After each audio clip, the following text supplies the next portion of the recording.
how do you hunt a wild animal? And they said, which one? Buffalo. Day or night? Night time. Cloudy or clear? Oh, shit. Have you ever got into one of those conversations where you think, why did I start this? Why didn't I stick to football, politics, religion, something uncontentious, you know? Oh, yeah, right, it's cloudy, so it's nighttime cloudy. Right. Is there a wind? Oh, God. Yes. From which direction? Should have known that was coming. It's blowing into the buffalo's face. At which point they went, right, in that unique set of circumstances, you hunt alone. You hunt with a spear. You approach the buffalo from the rear and to the left. I said, hang on, why? It's very simple. When the buffalo detects you in that set of circumstances, night, cloudy, wind, it'll turn to its right. And you don't want to be there, because that's where the pointy bits are. But also, as it turns to its right, you pop the spear in the left, you've got it. I said, fantastic. We spent 2 more hours. And what I found was that for every animal, for every unique combination of different circumstances, there was a totally different hunting strategy. Different number of people, different weapons, different approach. Whatever it was tailored to the animal and the circumstances. And after 2 hours, I said, so what do they teach you first, animals or weapons?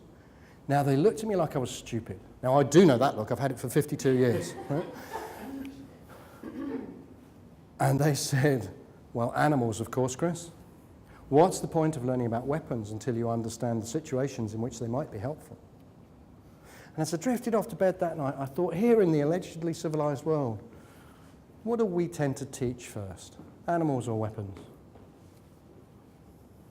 This is a brief interactive moment, ladies and gentlemen. Pardon? Would the answer be weapons? Well, I think we tend to, right? We tend to teach stuff, and I think we teach weapons because we think it's quicker. Now, I was born and raised as a salesman. It's not a crime, but it happened. And I worked for IBM, and what do they do when you teach you to be a salesman, right? They take a normal, sensible, rational human being off the street and they say, you're going to be a salesman. So they teach you questioning skills, objection handling techniques, closing techniques, how to turn features into benefits that meet needs. They load you up with all these arrows and spears and clubs, and then they kick you out. And they wonder why half the time you come back beaten and bloodied with no animal.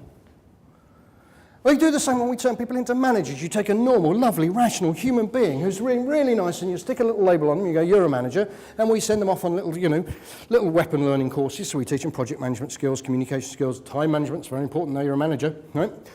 We teach them report writing skills, we teach them all of that stuff, and we go, right, you're a manager. And they come out fresh and ready to try. And they decide to go and manage. And they start by managing, and they come over here and they manage. And they do stuff and it works. Yes, I'm a manager. And then they come over here and they do exactly what worked over there because it works here and it doesn't work. Problem employee. And so in desperate need of sort of reboosting their management ego, they come back over here 2 days later to do exactly what they did 2 days ago, and it worked, remember, and they do it, and it doesn't work. Moody bastard. Because it's clearly not them, because they've got all the stuff. And they do it for another 2 or 3 years, and then we finally give them a 360-degree appraisal so they can understand just how dysfunctional they've become. Only problem now is, of course, their reputation is cast in this organisation, so in order to produce a better managerial career, they have to move on. So why don't we take the time to teach people about animals?